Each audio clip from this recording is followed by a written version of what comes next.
Abi bunların fiyatı ne kadar?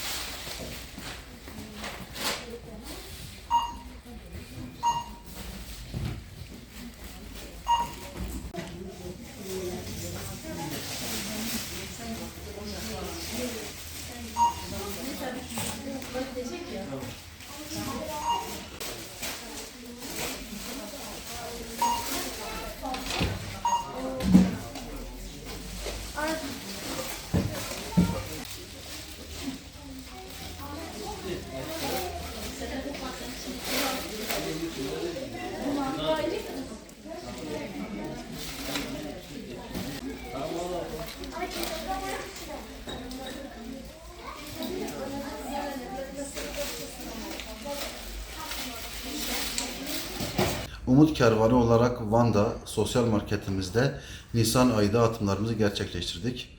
Ailelerimizi sosyal marketimize çağırarak kendilerine burada temel ihtiyaçları başta olmak üzere giyim yardımları, temizlik ürünleri gibi dağıtımlarda bulunduk. Rabbi bu vesileyle desteklerini esirgemeyen tüm hayırseverlerimizden razı olsun.